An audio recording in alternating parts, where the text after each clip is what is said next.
It's the Alien Conspiracy Podcast. I am your host, Agent Anderson. Come along as we examine UFO sightings, conspiracies, and all things strange. Follow the show on Twitter at AlienConPod. We also have an email address, alienconpod@protonmail.com. Do you have any stories, questions, or comments for the show? We would love to hear from you. This week's episode, Chapter 13 of The Report on Unidentified Flying Objects by Edward J. Ruppelt. Chapter 13, Hoax or Horror. To the military and the public who weren't intimately associated with the higher levels of Air Force intelligence during the summer of 1952, and few were, General Samford's press conference seemed to indicate the peak in official interest in flying saucers. It did take the pressure off Project Blue Book. Reports dropped from 50 per day to 10 a day inside of a week. But behind the scenes, the press conference was only the signal for an all-out drive to find out more about the UFO. Work on the special cameras continued on a high-priority basis, and General Samford directed us to enlist the aid of top-ranking scientists. During the past 4 months, we had collected some 750 comparatively well-documented reports, and we hoped that something in these reports might give us a good lead on the UFO. My orders were to tell the scientists to whom we talked that the Air Force was officially still very much interested in the UFO, and that their assistance, even if it was only in giving us ideas and comments on the reports, was badly needed.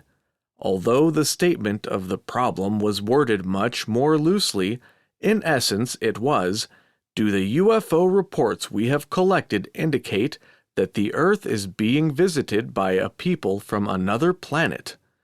Such questions had been asked of the scientists before, but not in such a serious vein. Then a secondary program was to be started, one of educating the military. The old idea that UFO reports would die out when the thrill wore off had long been discarded. We all knew that UFO reports would continue to come in, and that in order to properly evaluate them, we had to have every shred of evidence. The big flap had shown us that our chances of getting a definite answer on a sighting was directly proportional to the quality of the information we received from the intelligence officers in the field. But soon after the press conference, we began to get wires from intelligence officers saying they had interpreted the newspaper accounts of General Samford's press conference to mean that we were no longer interested in UFO reports. A few other intelligence officers had evidently also misinterpreted the general's remarks, because their reports of excellent sightings were sloppy and incomplete. All of this was bad, so to forestall any misconceived ideas about the future of the Air Force's UFO project, summaries of General Samford's press conference were distributed to intelligence officers. General Samford had outlined the future of the UFO project when he'd said, "So our present course of action is to continue on this problem with the best of our ability, giving it the attention that we feel it very definitely warrants. We will give it adequate attention, but not frantic attention." The summary of the press conference straightened things out to some extent, and our flow of reports got back to normal. I was anxious to start enlisting the aid of scientists, as General Samford had directed, but before this could be done, we had a backlog of UFO reports that had to be evaluated. During July, we had been swamped and had picked off only the best ones. Some of the reports we were working on during August had simple answers, but many were unknown. There was one report that was of special interest because it was an excellent example of how a UFO report can at first appear to be absolutely insoluble, then suddenly fall apart under thorough investigation. It also points up the fact that our investigation and analysis were thorough, and that when we finally stamped a report unknown, it was unknown. We weren't infallible, but we didn't often let a clue slip by. At exactly 10:45 on the morning of August 1st, 1952, an ADC radar near Bellefontaine, Ohio, picked up a high-speed unidentified target moving southwest, just north of Dayton. Two F-86s from the 97th Fighter Interceptor Squadron at Wright-Patterson were scrambled, and in a few minutes they were climbing out toward where the radar showed the UFO to be. The radar didn't have any height-finding equipment, so all that the ground controller at the radar site could do was to get the two F-86s over or under the target, and then they would have to find it visually. When the two airplanes reached 30,000 feet, the ground controller called them and told them that they were almost on the target, which was still continuing its southwesterly course at about 525 miles an hour. In a few seconds, the ground controller called back and told the lead pilot that the targets of his airplane and the UFO had blended on the radar scope, and that the pilot would have to make a visual search. This was as close in as radar could get him. Then the radar broke down and went off the air. But at almost that exact second, the lead pilot looked up, and there in the clear blue sky several thousand feet above him was a silver-colored sphere. The lead pilot pointed it out to his wingman, and both of them started to climb. They went to their maximum altitude, but they couldn't reach the UFO. After 10 minutes of unsuccessful attempts to identify the huge silver sphere or disk, because at times it looked like a disk, one of the pilots hauled the nose of his F-86 up in a stall and exposed several feet of gun camera film. Just as he did this, the warning light on his radar gun sight blinked on, indicating that something solid was in front of him. He wasn't photographing a sundog, hallucination, or refracted light. The two pilots broke off the intercept and started back to Wright-Patterson when they suddenly realized that they were still northwest of the base, in almost the same location they had been when they started the intercept 10 minutes before. The UFO had evidently slowed down from the speed that the radar had measured, 525 miles an hour, until it was hovering almost completely motionless. As soon as the pilots were on the ground, the magazine of film from the gun camera was rushed to the photo lab and developed.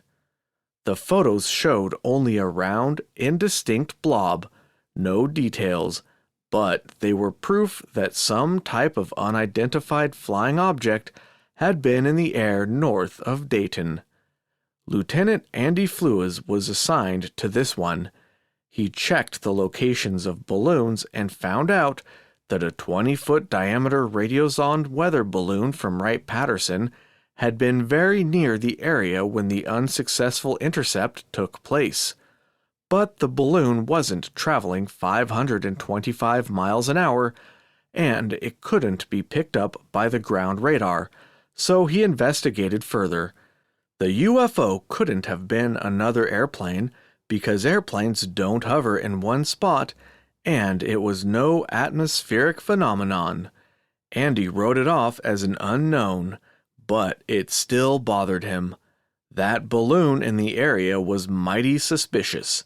He talked to the two pilots a half a dozen times and spent a day at the radar site at Bellefontaine before he reversed his unknown decision and came up with the answer. The unidentified target that the radar had tracked across Ohio was a low-flying jet. The jet was unidentified because there was a mix-up and the radar station didn't get its flight plan. Andy checked and found that a jet out of Cleveland had landed at Memphis at about 11:40.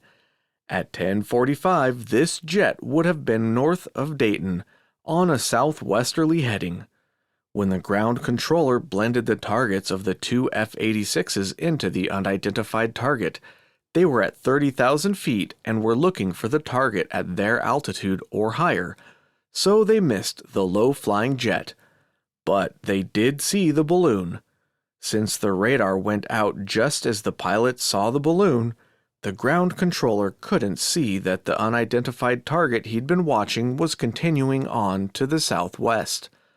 The pilots didn't bother to look around anymore once they'd spotted the balloon because they thought they had the target in sight. The only part of the sighting that still wasn't explained was the radar pickup on the F-86's gun sight. Lieutenant Flues checked around, did a little experimenting, and found out that the small transmitter box on a radiosonde balloon will give an indication on the radar used in F-86 gun sights. To get a final bit of proof, Lieutenant Flues took the gun camera photos to the photo lab. The two F-86s had been at about 40,000 feet when the photos were taken, and the 20-foot balloon was at about 70,000 feet. Andy's question to the photo lab was, how big should a 20-foot balloon appear on a frame of 16mm movie film when the balloon is 30,000 feet away? The people in the photo lab made a few calculations and measurements, and came up with the answer. A 20-foot balloon photographed from 30 feet away would be the same size as the UFO in the gun camera photos. By the middle of August, Project Blue Book was back to normal. Lieutenant Flues's Coca-Cola consumption had dropped from 20 bottles a day in mid-July to his normal 5. We were all getting a good night's sleep, and it was now a rare occasion when my home telephone would ring in the middle of the night to report a new UFO. But then on the morning of August 20th, I was happily taking a shower, getting ready to go to work, when one of these rare occasions occurred and the phone rang. It was the ATIC OD. An operational immediate wire had just come in for Blue Book. He had gone over to the message center and gotten it. He thought that it was important and wanted me to come right out. For some reason he didn't want to read it over the phone, although it was not classified. I decided that if he said so, I should come out, so I left in a hurry. The wire was from the intelligence officer at an airbase in Florida. The previous night, a scoutmaster and 3 Boy Scouts had seen a UFO. The scoutmaster had been burned when he approached too close to the UFO. The wire went on to give a few sketchy details and state that the scoutmaster was a solid citizen. I immediately put in a long-distance call to the intelligence officer. He confirmed the data in the wire. He had talked briefly to the scoutmaster on the phone, and from all he could gather it was no hoax. The local police had been contacted, and they verified the story and the fact of the burns. I asked the intelligence officer to contact the scoutmaster and ask if he would submit to a physical examination immediately. I could imagine the rumors that could start about the scoutmaster's condition, and I wanted proof. The report sounded good, so I told the intelligence officer I'd get down to see him as soon as possible. I immediately called Colonel Dunn, then chief at ATIC, and gave him a brief rundown. He agreed that I should go down to Florida as soon as possible, and offered to try to get an Air Force B-25, which would save time over the airlines. I told Bob Olson to borrow a Geiger counter at right field, then check out a camera. I called my wife and asked her to pack a few clothes and bring them out to me. Bob got the equipment, ran home, and packed a bag, and in 2 hours he and I and our 2 pilots, Captain Bill Hoey and Captain David Douglas, were on our way to Florida to investigate one of the weirdest UFO reports that I came up against. When we arrived, the intelligence officer arranged for the scoutmaster to come out to the air base. The latter knew we were coming, so he arrived at the base in a few minutes. He was a very pleasant chap, in his early 30s, not at all talkative but apparently willing to cooperate. While he was giving us a brief personal history, I had the immediate impression that he was telling the truth. He'd lived in Florida all of his life. He'd gone to a private military prep school, had some college, and then had joined the Marines. He told us that he had been in the Pacific most of the war and repeated some rather hairy stories of what he'd been through. After the war, he'd worked as an auto mechanic, then gone to Georgia for a while to work in a turpentine plant. After returning to Florida, he opened a gas station, but some hard luck had forced him to sell out. He was now working as a clerk in a hardware store. Some months back, a local church had decided to organize a Boy Scout troop, and he had offered to be the scoutmaster. On the night before, the weekly scout meeting had broken up early. He said that he had offered to give 4 of the boys a ride home. He had let one of the boys out when the conversation turned to a stock car race that was to take place soon. They talked about the condition of the track. It had been raining frequently, and they wondered if the track was flooded, so they drove out to look at it. Then they started south toward a nearby town to take another of the boys home. They took a blacktop road about 10 miles inland from the heavily traveled coastal highway that passes through sparsely settled areas of scrub pine and palmetto thickets. They were riding along when the scoutmaster said that he noticed a light off to his left in the pines. He slowed down and asked the boys if they'd seen it. None of them had. He started to drive on when he saw the lights again. This time all of the boys saw them too, so he stopped. He said that he wanted to go back into the woods to see what was going on, but that the boys were afraid to stay alone. Again he started to drive on, but in a few seconds decided he had to go back. So he turned the car around, went back, and parked beside the road at a point just opposite where he'd seen the lights. I stopped him at this point to find out a little bit more about why he'd decided to go back. People normally didn't go running off into palmetto thickets infested with rattlesnakes at night. He had a logical answer. The lights looked like an airplane crashing into the woods some distance away. He didn't believe that was what he saw, but the thought that this could be a possibility bothered him. After all, he had said, he was a scoutmaster, and if somebody was in trouble, his conscience would have bothered him the rest of his life if he hadn't investigated, and it had been somebody in need of help. A 15-minute radio program had just started, and he told the boys that he was going to go into the woods, and that if he wasn't back by the time the program ended, they should run down the road to a farmhouse that they had passed and get help. He got out and started directly into the woods, wearing a faded denim billed cap and carrying a machete and 2 flashlights. One of the lights was a spare he carried in his back pocket. He had traveled about 50 yards off the road when he ran into a palmetto thicket, so he stopped and looked for a clear path, but finding none, he started pushing his way through the waist-high tangle of brush. When he stopped, he he recalled later.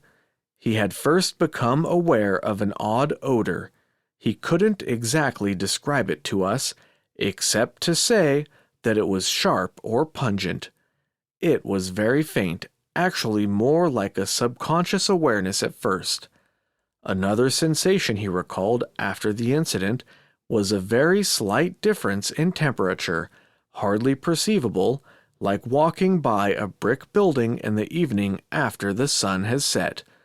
He hadn't thought anything about either the odor or the heat at the time, but later, when they became important, he remembered them. Paying no attention to these sensations then, he pushed on through the brush, looking up occasionally to check the North Star, so that he could keep traveling straight east. After struggling through about 30 yards of palmetto undergrowth, he noticed a change in the shadows ahead of him and stopped to shine the flashlight farther ahead of him to find out if he was walking into a clearing or into one of the many ponds that dot that particular Florida area. It was a clearing. The Boy Scouts in the car had been watching the Scoutmaster's progress since they could see his light bobbing around. Occasionally he would shine it up at a tree or across the landscape for an instant, so they knew where he was in relation to the trees and thickets. They saw him stop at the edge of the open, shadowed area and shine his light ahead of him. The Scoutmaster then told us that when he stopped this second time, he first became consciously aware of the odor and the heat. Both became much more noticeable as he stepped into the clearing. In fact, the heat became almost unbearable or, as he put it, oppressively moist, making it hard to breathe. He walked a few more paces and suddenly got a horrible feeling that somebody was watching him. He took another step, stopped, and looked up to find the North Star, but he couldn't see the North Star or any stars. Then he suddenly saw that almost the whole sky was blanked out by a large, dark shape about 30 feet above him. He said that he had stood in this position for several seconds, or minutes. He didn't know how long, because now the feeling of being watched had overcome any power of reasoning he had. He managed to step back a few paces, and apparently got out from under the object, because he could see the edge of it silhouetted against the sky. As he backed up, he said, the air became much cooler and fresher, helping him to think more clearly. He shone his light up at the edge of the object and got a quick but good look. It was circular-shaped and slightly concave on the bottom. The surface was smooth and a grayish color. He pointed to a gray linoleum-topped desk in the intelligence officer's room. Just like that, he said. The upper part had a dome in the middle, like a turret. The edge of the saucer-shaped object was thick and had vanes spaced about every foot, like buckets on a turbine wheel. Between each vane was a small opening, like a nozzle. The next reaction that the Scoutmaster recalled was one of fury. He wanted to harm or destroy whatever it was that he saw. All he had was a machete, but he wanted to try to jump up and strike at whatever he was looking at. No sooner did he get this idea than he noticed the shadows on the turret change ever so slightly and heard a sound, like the opening of a well-oiled safe door. He froze where he stood and noticed a small ball of red fire begin to drift toward him. As it floated down, it expanded into a cloud of red mist. He dropped his light and machete and put his arms over his face. As the mist enveloped him, he passed out. The Boy Scouts in the car estimated that their Scoutmaster had been gone about 5 minutes when they saw him stop at the edge of the clearing, then walk on in.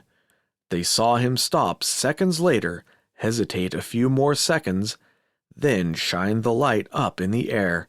They thought he was just looking at the trees again. The next thing they said they saw was a big red ball of fire engulfing him. They saw him fall, so they spilled out of the car and took off down the road toward the farmhouse. The farmer and his wife had a little difficulty getting the story out of the boys. They were so excited. All they could get was something about the boys' scoutmaster being in trouble down the road. The farmer called the Florida State Highway Patrol, who relayed the message to the county sheriff's office. In a few minutes, a deputy sheriff and the local constable arrived. They picked up the scouts and drove to where their car was parked. The scoutmaster had no idea of how long he had been unconscious. He vaguely remembered leaning against a tree, the feeling of wet, dew-covered grass, and suddenly regaining his consciousness. His first reaction was to get out to the highway, so he started to run. About halfway through the palmetto thicket, he saw a car stop on the highway. He ran toward it and found the deputy and constable with the boys. He was so excited he could hardly get his story told coherently. Later, the deputy said that in all his years as a law enforcement officer, he had never seen anyone as scared as the scoutmaster was as he came up out of the ditch beside the road and walked into the glare of the headlights. As soon as he'd told his story, they all went back into the woods, picking their way around the palmetto thicket. The first thing they noticed was the flashlight, still burning, in a clump of grass. Next to it was a place where the grass was flattened down, as if a person had been lying there. They looked around for the extra light that the scoutmaster had been carrying, but it was gone. Later searches for this missing flashlight were equally fruitless. They marked the spot where the crushed grass was located and left. The constable took the Boy Scouts home, and the scoutmaster followed the deputy to the sheriff's office. On the way to town, the scoutmaster said he first noticed that his arms and face burned. When he arrived at the sheriff's office, he found that his arms, face, and cap were burned. The deputy called the Air Force. There were 6 people listening to his story: Bob Olson, the 2 pilots, the intelligence officer, his sergeant, and I. We each had previously agreed to pick one insignificant detail from the story and then re-question the scoutmaster when he had finished. Our theory was that if he had made up the story, he would either repeat the details perfectly or not remember what he'd said. I'd used this many times before, and it was a good indicator of a lie. He passed the test with flying colors. His story sounded good to all of us. We talked for about another hour, discussing the event and his background. He kept asking, "What did I see?" evidently thinking that I knew. He said that the newspapers were after him, since the sheriff's office had inadvertently leaked the story, but that he had been stalling them off pending our arrival. I told him it was Air Force policy to allow people to say anything they wanted to about a UFO sighting. We had never muzzled anyone. It was his choice. With that, we thanked him, arranged to pick up the cap and machete to take back to Dayton, and sent him home in a staff car. By this time, it was getting late, but I wanted to talk to the flight surgeon who had examined the man that morning. The intelligence officer found him at the hospital, and he said he would be right over. His report was very thorough. The only thing he could find out of the ordinary were minor burns on his arms and the back of his hands. There were also indications that the inside of his nostrils might be burned. The degree of burn could be compared to a light sunburn. The hair had also been singed, indicating a flash heat. The flight surgeon had no idea how this specifically could have happened. It could have even been done with a cigarette lighter, and he took his lighter and singed a small area of his arm to demonstrate. He had been asked only to make a physical check, so that is what he'd done, but he did offer a suggestion. Check his marine records. Something didn't ring true. I didn't quite agree. The story sounded good to me. The next morning, my crew from ATIC, 3 people from the intelligence office, and the 2 law officers went out to where the incident had taken place. We found the spot where somebody had apparently been lying, and the scoutmaster's path through the thicket. We checked the area with a Geiger counter as a precautionary measure, not expecting to find anything. We didn't. We went over the area inch by inch, hoping to find a burned match with which a flare or fireworks could have been lighted, drippings from a flare, or anything that shouldn't have been in a deserted area of woods. We looked at the trees. They hadn't been hit by lightning. The blades of grass under which the UFO supposedly hovered were not burned. We found nothing to contradict the story. We took a few photos of the area and went back to town. On the way back, we talked to the constable and the deputy. All they could do was to confirm what we'd heard. We talked to the farmer and his wife, but they couldn't help. The few facts that the Boy Scouts had given them before they had a chance to talk to their scoutmaster correlated with his story. We talked to the scoutmaster's employer and some of his friends. He was a fine person. We questioned people who might have been in a position to also observe something. They saw nothing. The local citizens had a dozen theories, and we thoroughly checked each one. He hadn't been struck by lightning. He hadn't run across a still. There was no indication that he'd surprised a gang of illegal turtle butcherers, smugglers, or bootleggers. There was no indication of marsh gas or swamp fire. The mysterious blue lights in the area turned out to be a farmer arc welding at night. The other flying saucers were the landing lights of airplanes landing at a nearby airport.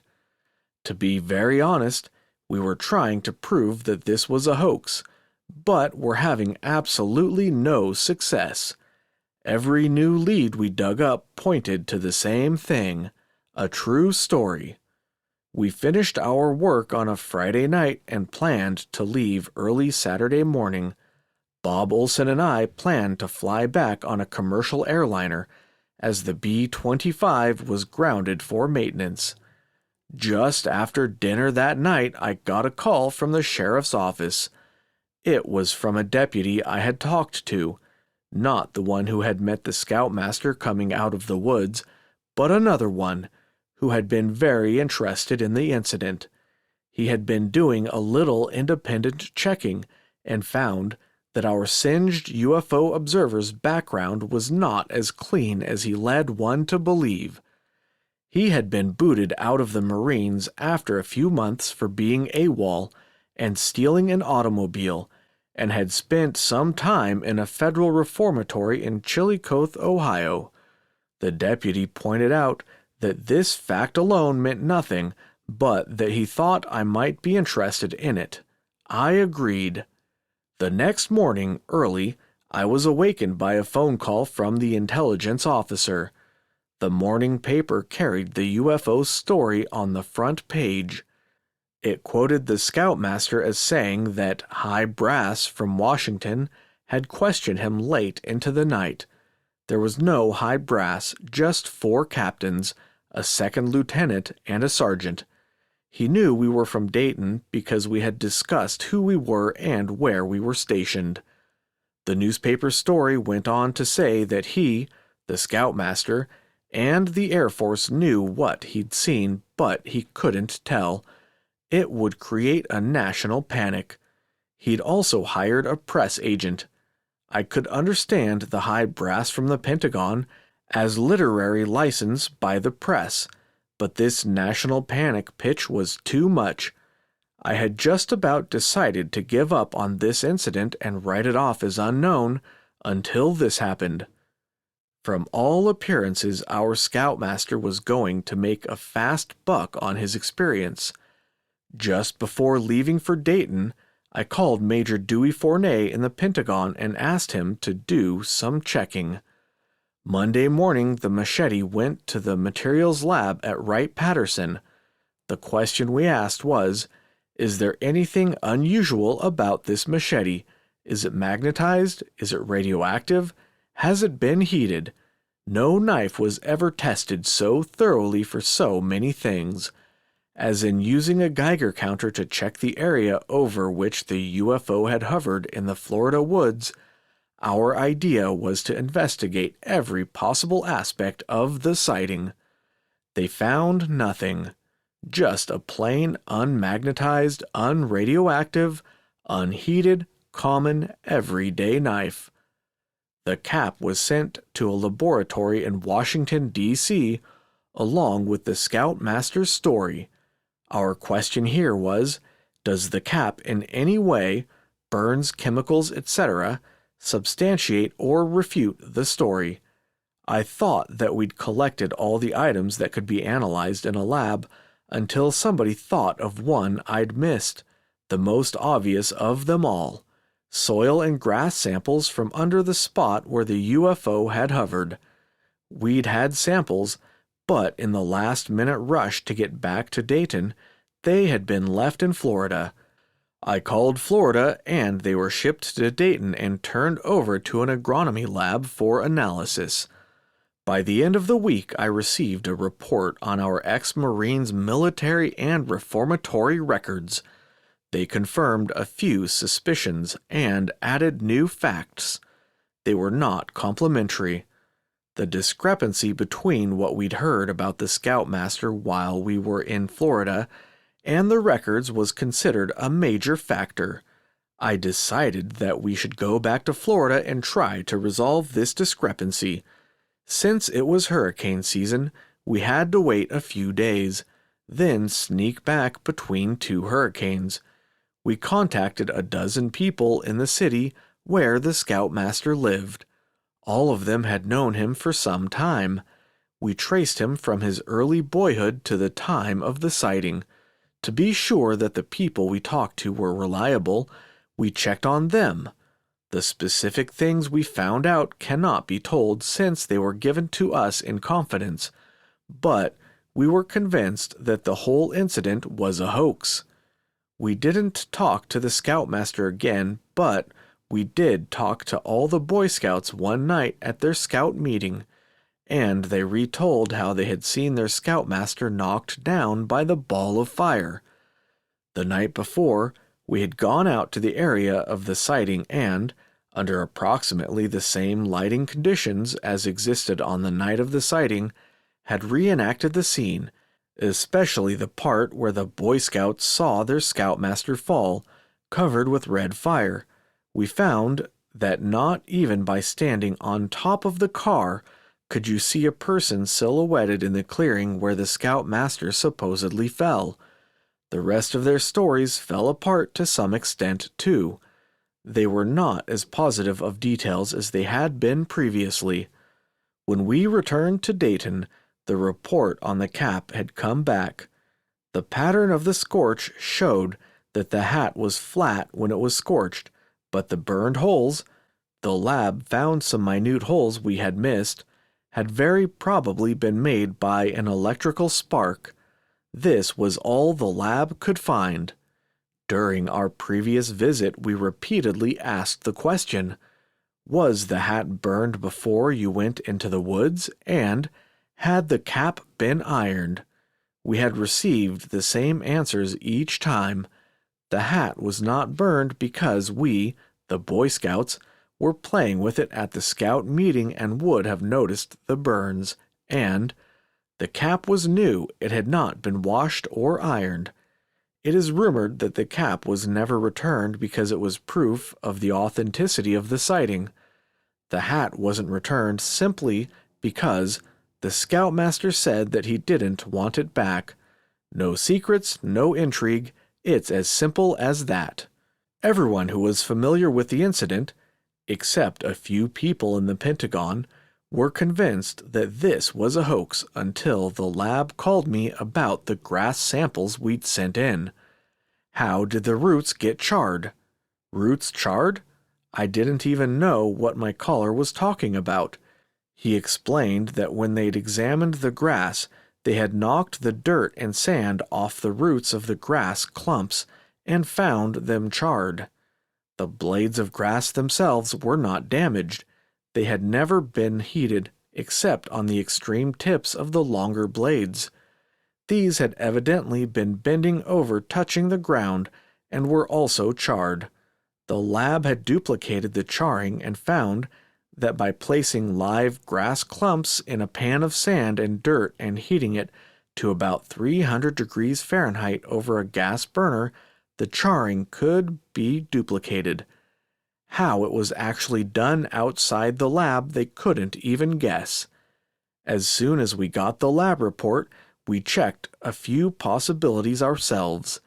There were no hot underground springs to heat the earth, no chemicals in the soil. Not a thing we found could explain it.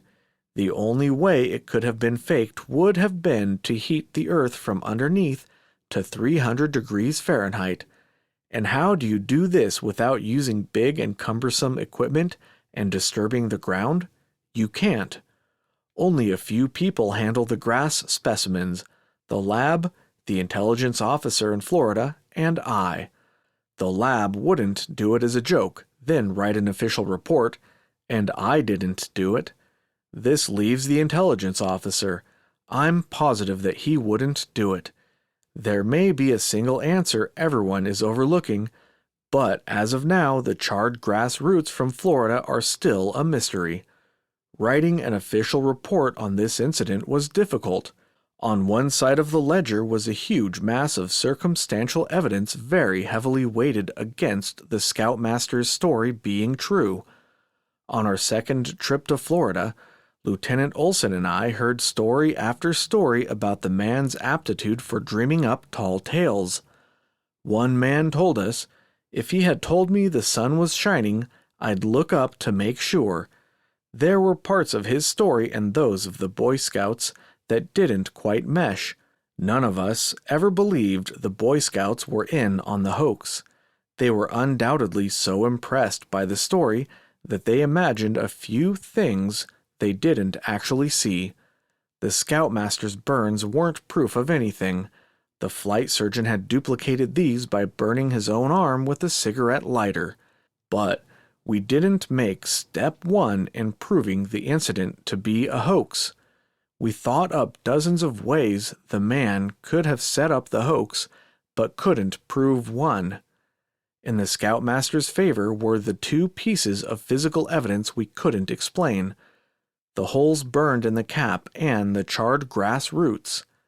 The deputy sheriff who had first told me about the Scoutmaster's Marine and prison record had also said, maybe this is the one time in his life he's telling the truth, but I doubt it. So did we. We wrote off the incident as a hoax, the best hoax in UFO history. Many people have asked why we didn't give the Scoutmaster a lie detector test. We seriously considered it and consulted some experts in this field. They advised against it. In some definite types of cases, the lie detector will not give valid results. This, they thought, was one of those cases. Had we done it and had he passed on the faulty results, the publicity would have been a headache. There is one way to explain the charred grass roots, the burned cap, and a few other aspects of the incident. It's pure speculation. I don't believe that it is the answer, yet it is interesting. Since the blades of this grass were not damaged and the ground had not been disturbed, this one way is the only way. Nobody has thought of any other way. The soil could have been heated. It could have been done by induction heating. To quote from a section entitled Induction Heating from an Electrical Engineering Textbook, a rod of solid metal or any electrical conductor, when subjected to an alternating magnetic field, has electromotive forces set up in it. These electromotive forces cause what are known as eddy currents. A rise in temperature results from eddy currents. Induction heating is a common method of melting metals in a foundry. Replace the rod of solid metal mentioned above with damp sand, an electrical conductor, and assume that a something that was generating a powerful alternating magnetic field was hovering over the ground, and you can explain how the grass roots were charred. To get an alternating magnetic field, some type of electrical equipment was needed. Electricity, electrical sparks, the holes burned in the cap by electric sparks. UFO propulsion comes into the picture when one remembers Dr. Einstein's unified field theory concerning the relationship between electromagnetism and gravitation. If this alternating magnetic field can heat metal, why didn't everything the Scoutmaster had that was metal get hot enough to burn him? He had a flashlight, machete, coins in his pocket, etc. The answer: he wasn't under the UFO for more than a few seconds. He said that when he stopped to really look at it, he had backed away from under it. He did feel some heat, possibly radiating from the ground. To further pursue this line of speculation, the Scoutmaster repeatedly mentioned the unusual odor near the UFO. He described it as being sharp or pungent. Ozone gas is sharp or pungent. To quote from a chemistry book, ozone is prepared by passing air between two plates which are charged at a high electrical potential. Electrical equipment again. Breathing too high a concentration of ozone gas will also cause you to lose consciousness. I used to try out this induction heating theory on people to get their reaction. I tried it out one day on a scientist from RAND. He practically leaped at the idea. I laughed when I explained that I thought this theory just happened to tie together the unanswered aspects of the incident in Florida, and was not the answer. He was slightly perturbed. "What do you want?" he said. "Does a UFO have to come in and land on your desk at ATIC?" That's the end of Chapter 13. Thanks for listening. I hope you enjoyed it. If you'd like to help out the show, you can subscribe and leave a good review wherever you listen to podcasts. Trust me, it really helps. Tune in next time for Chapter 14, Digesting the Data.